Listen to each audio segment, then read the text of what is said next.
Welcome to today's webinar. The topic today is special shapes in timber structures, differences between member and surface analysis. My name is Andreas Hörold. I'm responsible for marketing and PR, for example, technical content of the website, German and English webinars, customer projects, and so on. I will be the moderator today and I will answer your questions during the webinar. My colleague Bastian Kuhn will be the presenter today. He's responsible for the development of our timber design add-on, and he works also in the customer support team. Okay, I can tell you how you can ask questions, at least for the attendees who participate the first time.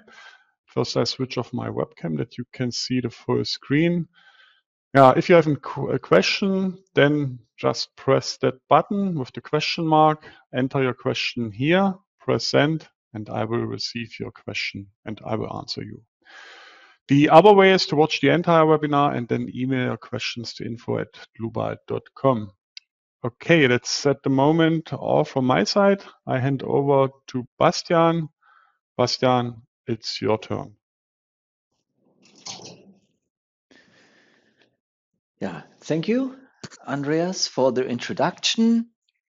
As announced today, I want to explain you the design of special shapes from members and compared to special shapes from surface. That will be the first part of my blog today. And I would like to close the demonstration today by the integration of special shapes into a 3D supporting structure. To show this, I will directly jump into the program and define a model. As an add-on, we will use the timber design today as the only design add-on that we will need. As standard, we will use the Eurocode, this timber, together with the German annex. The standard group for the load wizard will also be the Eurocode, and timber design also according Eurocode 5 with the German annex. Everything else we can leave as default, set it. And usually when we design structures here in RFM 6, we are doing this via definition of sections and beams. But today I want to show this by the Dlubal center and the blocks inside it. So when you go there in blocks and beams, you have their so-called glue laminated beams, which is a special shape geometry. And hold on, I will have to close the presentation.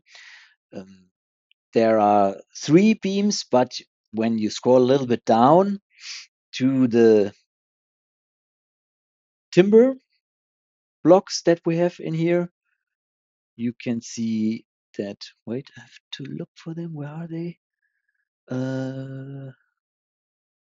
Steel, where's steel? Come on. Here, timber structures. That's what I was looking for. Glue laminated beams. So you have here all the geometries that are regulated in the Eurocode as a design special geometry, also fish build girders and so on. But we will choose this ones here because it has an advantage that you can integrate from the surface also a beam. So therefore we will load this second block type GLB MS 301 into our RFM 6. So when the block is opened, you can define the structure here, and the advantage, what I meant, is that here you can define either a member, a surface, or a surface result beam. We will start with a member. You can define the support on center lines, that is possible, and so on. As a beam length, we will choose a length of 41 meters inside here. Hold on, right here. That means that the geometry will become invalid. You see it here, it cannot be rendered anymore, so it's invalid, but it does not matter. We will use the definition via the ridge height and the edge height, so HAP and HS. We will use the angle will be automatically calculated, and the beam height in the ridge, we will choose 2 meter 41 centimeters. Still it's invalid then, but when we change the eve height to an amount of 1 meter 36, it can also be generated again. Beam width we will define by 24 centimeters. The material we will leave with the GL28C. The support on the left side we will define U, and it should be unmovable in X, Y, and Z direction, and also clamped around the X axis. Then as the next step, we will modify the support on the right side. It will also be not movable, it will be movable in UX direction and clamped in the other direction. So then the beam is generated. We can maybe dynamically activate the size of the grids, or more or less can also get rid of the grids. We have a rendering here of it, and also the dimension lines. The support is also there with the regards of the eccentricity, but we would need to add load magnitude, so of 3 kilonewton per meter on the main beam in here, and also for a load case of the snow with the same amount of 3 kilonewton per meter. Okay, then the load definition is done, and we can concentrate onto the load combination. Load cases we defined already. Actions is also according our default setting arranged. For this first two blocks, we will only concentrate on the ultimate limit state. The serviceability limit state we will regard in the last block of this presentation. And we will use geometrically linear design rule. Okay, it gives us two load combinations. The relevant ones is the second in this case, and we can take a look into the design definitions or the design types. First of all, what we can do is defining the effective lengths. So the equivalent member method for the lateral torsional buckling, we only have vertical loads in here, so we don't need to look for flexible buckling, which is for columns mainly. And as I said, we will choose the analytical rules in the first step. So usually what you do is you define an absolute value of, let's say, 4.4 meters. So which means that every 4.4 meters on the beam, there is defined support in horizontal Y direction in this case. But what you can also do in here, and which is quite nice, especially for the graphics, is that you can define or arrange intermediate nodes. And you see here the internal node numbers, number 7. And when you give this a displacement in Y direction, you can also see graphically where your supports are arranged. And okay, that will be not sufficient for our lateral torsional buckling problems that we have in here, but for just try and just for looking how it works, it would be quite interesting to see if it's possible to do the lateral torsional buckling stiffening with just one support in the ridge in the middle. This is what we do in here, and we can also see it in the rendering outside of this box. Okay, service class 1 is arranged. Design configuration. we only have to look for the ultimate limit state. The special rules for curved and saddle members is also activated. We will take a look for this in the verification afterwards. And here we can also take a look to the member stability to keep it simple and to be able to regard what the program does. We will also choose here the positive position of the transferred load application at the shear point, which means that the buckling length will be as our definition of the equivalent member length, nothing else. Design supports and deflection, we can also take a look on. We can define here, let's say we make it maybe a little bit narrow with 200 millimeters for the length and a value of 1.75, which is for the glue laminated material that we choose in here. Right, and we will do the same on start and end of the member, and it's also graphically shown in here. Then we can already jump into the timber design add-on. We can choose what we want to design. Well, in this case, it's quite simple. We want to design the member 1 in here, and we select the design to be started, generate the mesh, and also calculate the combination 1 and 2. So, and as I already expected, we have quite a high overloading for the stability issue in here. Nevertheless, we will take an overview over the whole ratio in it. So you see the rest of it is, yeah, not really design giving, but what maybe makes sense is to take a look into it if the tensile stress perpendicular to the grain is also regarded, and also the bending increasing or decreasing of the strength is regarded. So here you see the tensile stress perpendicular to the grain is regarded, and if we go one verification above, hold on, in here, also by a double click, take a look into it, you see that these factors K1 and KL, which regards the decreasing of the bending strength, is regarded. Well, the angle is quite low, below 3 degrees, so actually there is no effect on it, but this is the case where it would occur or be regarded in case it has to be regarded by the standard. Okay, so stability issue is done.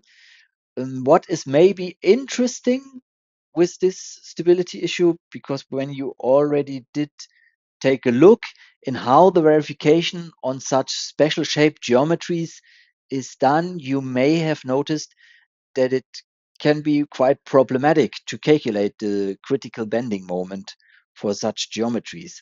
And in general, for such geometries, it cannot be done with equivalent member method. But in the German annex for the Eurocode 5, there's a rule that you can increase the critical stress there by using a higher section that where you really are. Hard to say. But if you look for it, it would be most obvious when I show it to you in the program. So we have here a height of 1.99 meters. That's where the verification is done and where we have the bending moment of whatever, of some value. And now you see that we are, for the equations according to the Eurocode here, we are using not this section height, but we are using a section height with a distance of 0.65 in positive x direction in here. So that means we use a higher section than it really is, and therefore it is very uneconomic to design like this, but it's valid to do it also with the equivalent member method. So this is the little trick that the standard offers us here. Now, nevertheless, it still doesn't work in here. And if you think about maybe a more sophisticated section or beam geometry, then it is obvious that there need to be more rules to regard it. And how can this be done? This can then be done with the design type of so-called eigenvalue method. So when you choose this and in general don't change anything else, well, what was even more nice with this option is that now you can calculate the critical bending stress with the eigenvalue method. You could also regard eccentricity of the upper and lower flange inside here. What we could do, but yeah, right now we want to compare it with the equivalent member method, and therefore we calculate it again. So, and you see it's still overloaded, of course, obviously, for the stability issue, but it is less overloaded. Before it was 50% overloaded, now it's only 17 or 18% overloaded. And you see that in here, this critical sigma crit is calculated not with this equation from the standard, but with the increasing of the maximum bending moment by a factor of alpha crit. Okay, so this is the way how this can be done. And in order to let it calculate or to make it designable in here, it won't work for any of these methods. You will have to choose here a lower length. Therefore, you can get rid of these values or these intermediate values and define here the value that I just showed to you before. And then all the verifications are done or will be fulfilled. I will show you directly that it works. Okay, see, and now here stability is no issue. Okay, so this is now a beam, a verification of a beam, but if you look for the section height, it's clear that's actually not really a beam behavior. It's more a wall or a surface behavior. And that where FM6 is perfect in helping you how to design this also with a beam, but or as a surface, but with the advantages of a quick and simple design of a beam. And therefore you can arrange a surface and a result beam in these blocks that I mentioned in here. The input changes slightly. You would have to define a separate material thickness. It has to be the same material, but with a very important difference here in the material model, because on a surface, an isotropic material model is no longer possible because we have now a 2D material behavior, and therefore we define an EX much bigger than the E modulus in Y direction. More details you can find on our homepage in a knowledge base article, which will deals with this much deeper than I could do it now in this webinar. Okay, we will keep the same thickness as before, 240 millimeters, and load it to RFM6 again. And okay, now you see this is the surface. Okay, we can also generate the the FE mesh and display it then, of course, just so that you know, yes, that is now a surface. And in this is now integrated the so-called result beam, which will integrate the stresses and forces from the listed objects, in this case only the surface. But anything else, design types, you still can use the standard definition where we have this buckling lengths, design configurations, and so on. That is as it has been before. The only point that needs to be added now, we don't have loads on members anymore. We also have loads on lines, but it can be the same number on it, so it's on 7 and 8. Apply it next, and we will do the same value to the snow load and have that in here. The mesh we can now get rid of, and also the loading probably is not so interesting anymore. Keep the rendering on and take a look at the results in the combination 2, because that is what I think is the relevant difference. Okay, you still have the members and the member internal forces in here with this bending moment, which is similar or the same like it has been before. So quite high, 2,395 kilonewton. But now you also have surface internal forces in here, and therefore you have Nx, which is your bending moment, can be compared quite good, and also your Ny, which is the tension lateral to the grain. So you see it perfectly here that you have here this tension stress because of the fibers in the timber tearing apart from each other. And here you have the shear force. And now with this information, you can much better create or change the geometry than it is possible for a beam, obviously, because in a surface you can easily draw holes or integrate stiffeners from screws. All this is possible in this surface geometry, and it's much more complicated to do that in the beam.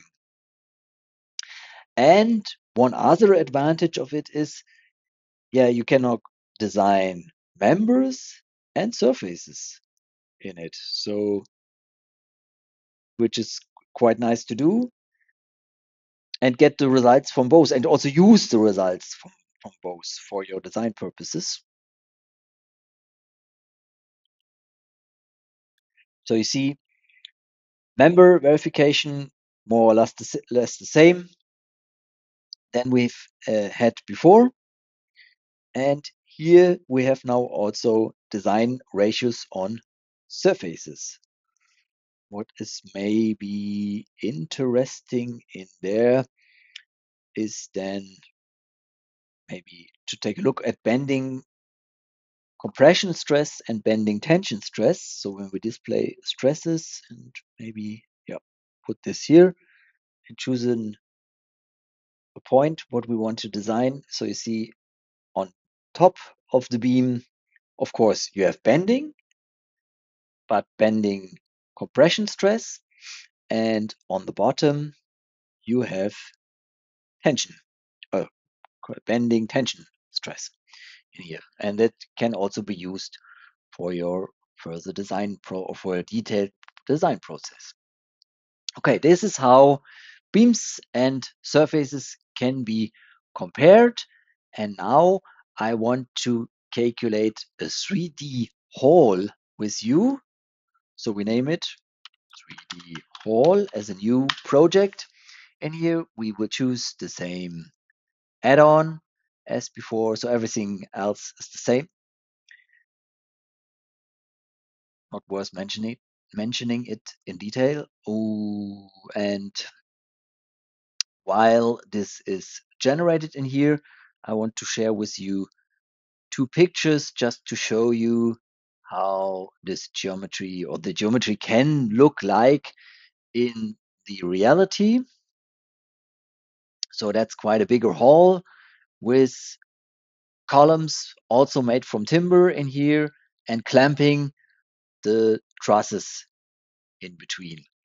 So now, of course, it's possible to model that all, but as our topic today is defining special shapes, I would like to only concentrate on the special shapes in it. Therefore, I will now draw a section here directly in Airframe 6. And if you look for distribution type, you have here several section distributions. I will start from the bottom of it with the fish beam, linear with roundings. You can see you can add cantilevers, it can be asymmetric and so on. Then you can go to the third register, to the section 2, define a length, let's say for example 12-meter length, and here a ridge height of one, what did I do there? I don't know. Yeah, we leave it actually by 1.2, and a height of 0.6 meter, and then an inclination angle of 8 degree and an inclination of the bottom edge of 10 degree. So, and now this is valid. Similar, it would work with the fish beam parabolic. Also, the pitched cambered beam with constant height is quite similar to the pitched cambered beam with variable height. That's why I'm only showing you the most complex one. There also you have several options what you could do with it.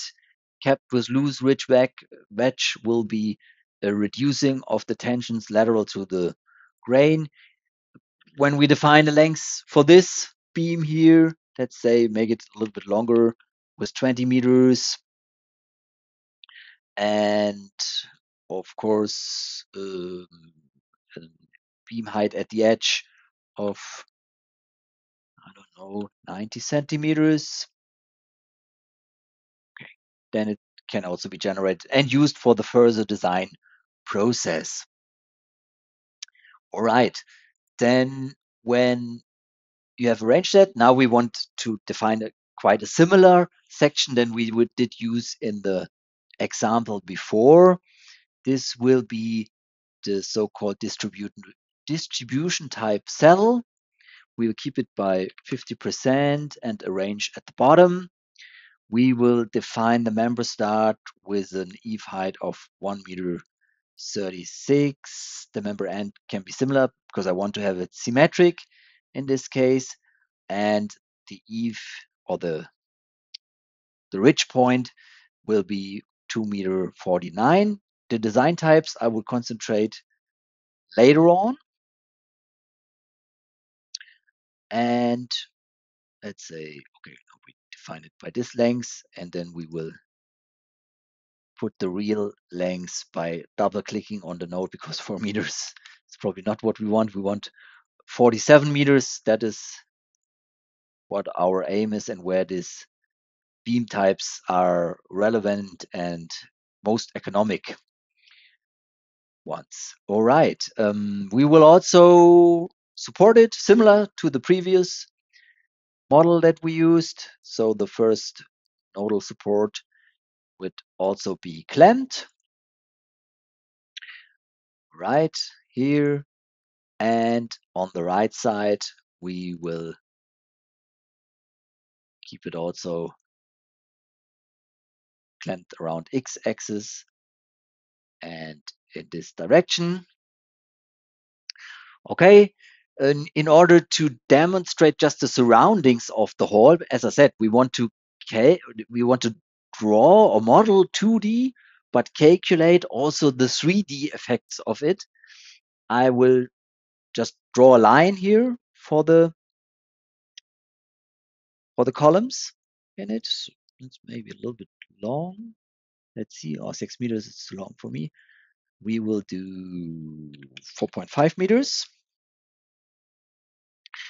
And also via drag and drop, copy this to the other side, and maybe again use the dynamically organization, and we will copy it 5 times into the y directions by an amount of 6 meters, and via step links we will link the lines also with the surface. Similar to the result beam that I just showed in the previous model, we will now define a load transfer surface, and the load transfer surface, similar as the result beam, will bring no additional stiffness into the system, but it is perfect for transferring forces from one beam to the other. Let me look if the length is okay. Yeah, that fits all perfect. And now we can define surface loads, because that is the real NDA while we are doing this. We will use a very low amount of load on it, so 0.25, but the beam length and also the surroundings here is quite big. So when we take a look at the surfaces and the load from the distribution, you can see that, okay, there's still 1.4 kilonewton meter wider length. So the force is still high on it. And once we've done this, we can use the load assistance for arranging the snow loads onto it. This is the main advantage of it. So we will pick the roof corners.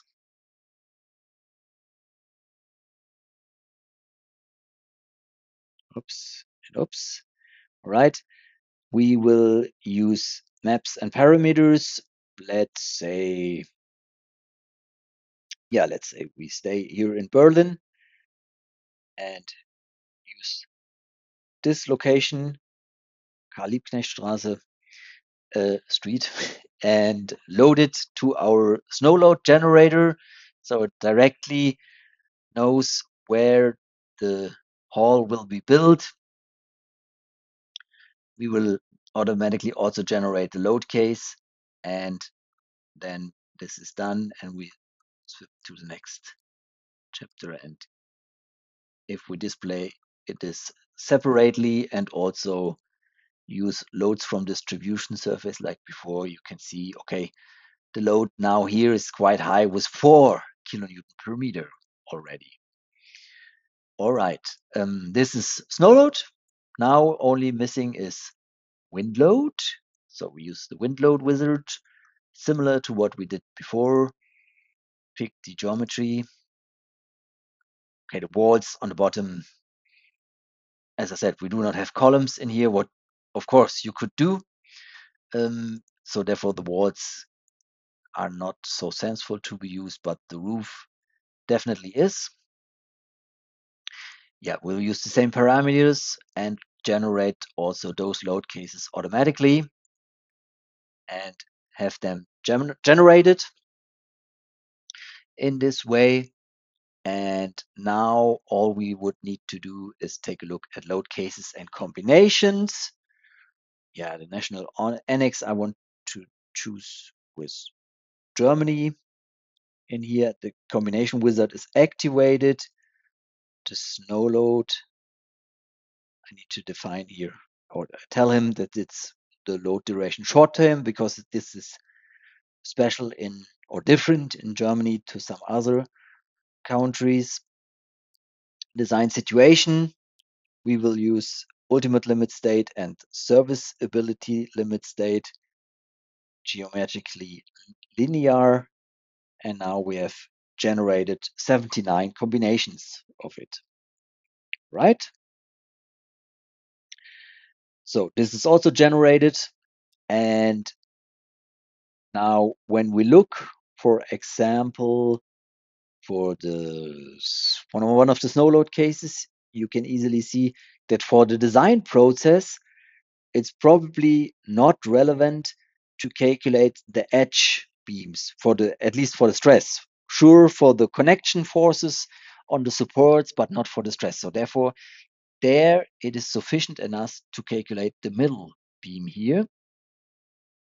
So when we go into the timber design process, we can skip the design all and just use this member 3 here for our design process. And now we only need to define the design configurations on this member. So similar as before, or as in the model before, we will choose the analytical verification with an absolute value length of 4.4 meters. Select OK. The service class we will keep as 1. Ultimate limit state, there's nothing to change, but where we need to keep an eye on is the deflection, because the deflection will probably be very high, and therefore in the German annex, similar to a lot of other annexes in German in the Eurocode, the limit values can be reduced. And if it's a building where it's not so relevant to look for these values, or where they are not so important. And this is the amount how you can do this in Germany, to limit this or to reduce the limit values actually. In here, again, design supports, we can also define, we believe this length, and also choose again the increasing of the according the glulam material. All right, this is this pre-camber. We can also do about 160 millimeter in it, then press OK, and yeah, let it calculate it. Actually, there is a mistake from my side. I don't know if I can skip this now. Yeah, okay, I can skip this. So because I wanted to show you how to reduce the amount of the load combinations done. So because in the first step, when you do the design process, probably the deflection will be too big in here, and the pressure support is also an issue in here. So for designing it, ULS and characteristic serviceability limit state is the most important points, and therefore only the load case 2. Oh, I'm missing the load case 2 here actually. That's right in here. Okay, so therefore I'm only designing on this load case in here. Let me take a look. Yeah, that's okay. And the same is actually valid also for the characteristic verification.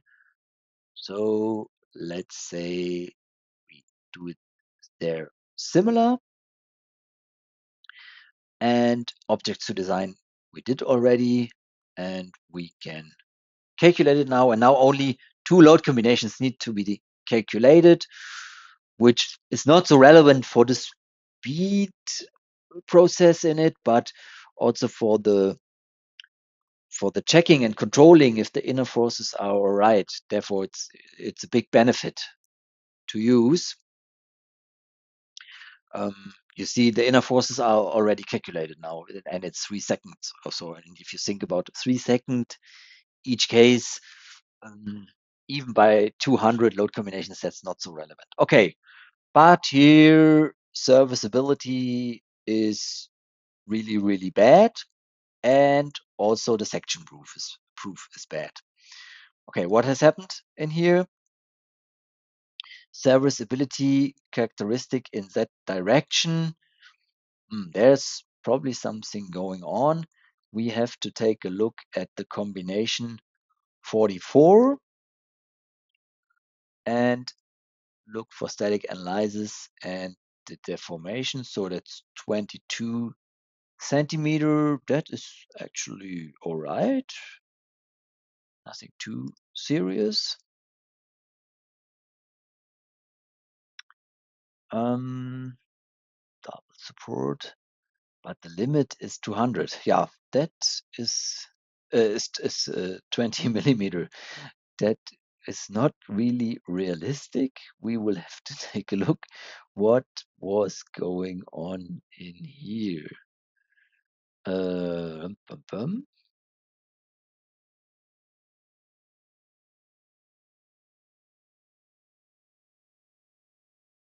No, user defined, that is not correct. There was something, there was 4 meter, which is absolutely nonsense for it. Okay, 47, that is all right and good. And this definition is also okay. Okay, now we will calculate it again, because the deflection was not that bad.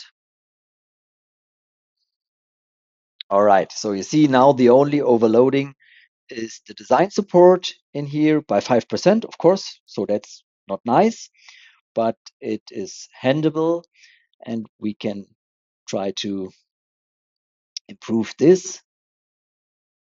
without, well, not without any problems, but it is doable. That's what I wanted to say. If we look for all the other verifications in it, serviceability, so that works. In here for characteristic, of course, we need to take a look on all the other ones in it.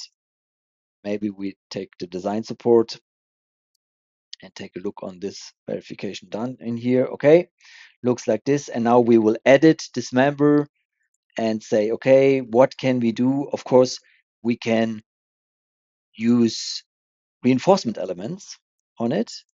And when we use these reinforcement elements, we can define a withdrawal of the strength of the screw and also a screw length, which can be quite long because the beam is very high that I have defined in here. Number of screws in grain direction can also be big.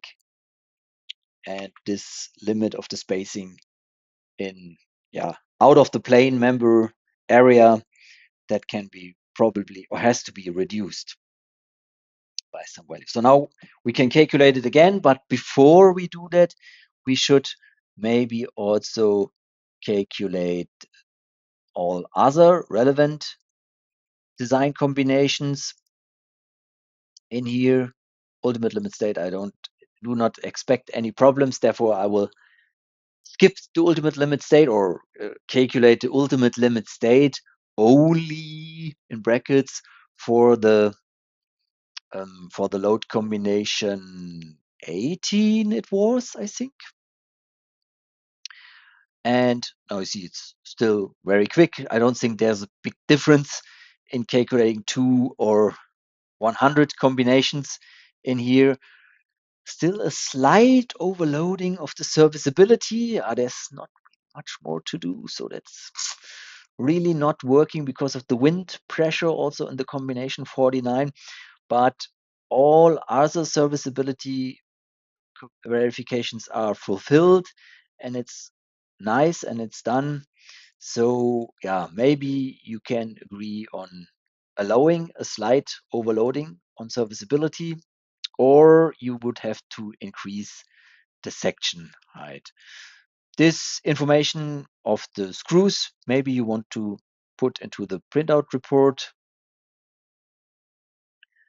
You can print it directly or put it to the protocol. Now I printed it directly, but actually I want to put it into the printout report. It was a mistake from my side.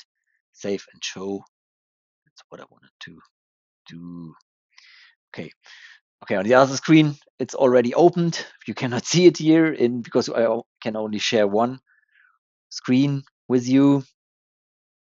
But yeah, there is already there. And so now we have it in here and you can take a look at this verification. All right. So this is how, or these are 2 ways, or 3 if you also include the surface design that I showed, 3 ways of how to calculate special geometries in timber with RFM 6. And I thank you for your attention and give the word back to my colleague Andreas. Thank you and goodbye. Thank you, Bastian, for your presentation. I have an additional hint for you. You can book our online courses for RFM 6, Eurocode 2 and Eurocode 3. Soon we will also release the Eurocode 5 masterclass course. At the moment, you can get more information when you click on the button at the bottom, or you can scan the QR codes for the different courses for more information, prices, and so on. Okay, that should be also all from my side. I thank you for your attention. Thanks to Bastian for the presentation. I wish all a nice rest of the day. Bye-bye.